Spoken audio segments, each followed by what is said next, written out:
السلام علیکم ورحمۃ اللہ وبرکاتہ۔ بسم اللہ الرحمن الرحیم۔ حضرت جابر رضی اللہ تعالیٰ عنہ کہتے ہیں کہ ہم لوگ یعنی صحابہ کرام رضی اللہ عنہم خندق کے دن یعنی غزوہ احزاب کے موقع پر دشمنوں سے بچاؤ کے لیے مدینہ کے گرد خندق کود رہے تھے کہ سخت پتھر نکل آیا جو کسی طرح ٹوٹ نہیں رہا تھا۔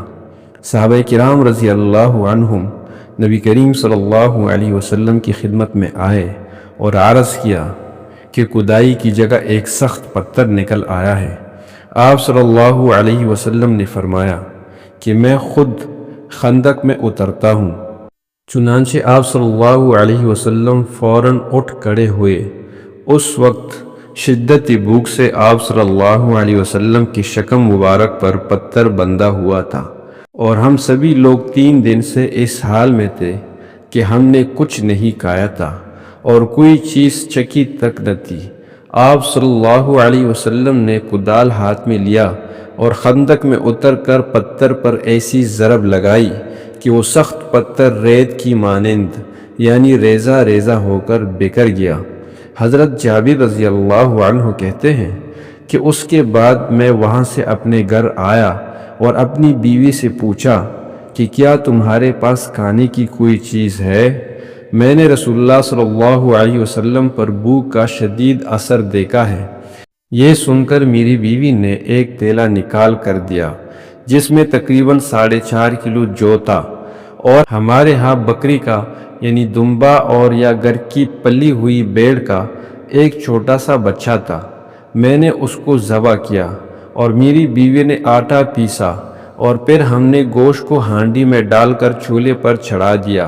پھر میں نبی کریم صلی اللہ علیہ وسلم کے پاس پہنچا اور آپ صلی اللہ علیہ وسلم سے چپکے سے عرض کیا، یا رسول اللہ، ہم نے بکری کا ایک بچہ ذبح کیا ہے اور میری بیوی نے تقریباً 4.5 کلو جو پیسا ہے۔ اس طرح کچھ لوگوں کے لیے تو میں نے کھانا تیار کرا لیا ہے۔ اب آپ صلی اللہ علیہ وسلم چند لوگوں کے ساتھ تشریف لے چلیے۔ یہ سن کر نبی کریم صلی اللہ علیہ وسلم نے بآواز بلند اعلان کیا کہ خندق والو چلو، جابر رضی اللہ تعالیٰ عنہ نے تمہاری ضیافت کے لیے کھانا تیار کیا ہے، جلدی چلو۔ پھر آپ صلی اللہ علیہ وسلم نے مجھ سے فرمایا کہ تم جا کر کھانے کا انتظام کرو، لیکن اپنی ہانڈی چولہے سے نہ اتارنا اور نہ آٹا پکانا جب تک میں نہ آ جاؤں۔ پھر آپ صلی اللہ علیہ وسلم اپنے تمام ساتھیوں سمیت میرے ہاں تشریف لائے۔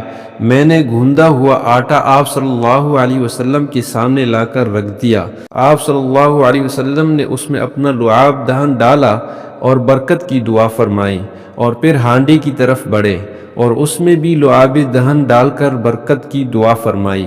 اس کے بعد آپ صلی اللہ علیہ وسلم نے میری بیوی کے بارے میں فرمایا کہ روٹی پکانے والی کو بلا لاؤ تاکہ وہ تمہارے ساتھ روٹی پکا کر دیتی رہے، اور چمچے سے ہانڈی میں سے سالن نکالتے رہو، لیکن ہانڈی کو چولہے پر رہنے دینا۔ حضرت جابر رضی اللہ تعالیٰ عنہ کہتے ہیں کہ اس وقت خندق والے 1000 آدمی تھے جو 3 دن سے بھوکے تھے، اور میں اللہ تعالیٰ کی قسم کھا کر کہتا ہوں کہ ان سب نے اس کھانے میں سے خوب شکم سیر ہو کر کھایا، لیکن کھانا جو کا تو بچا رہا۔ اور جب وہ سب لوگ واپس ہوئے تو ہانڈی اسی طرح چولہے پر پک رہی تھی جیسے کہ پہلی تھی، اور آٹا اسی طرح پکایا جا رہا تھا جیسے کہ وہ شروع میں تھا۔ جزاکم اللہ خیرا کثیرا۔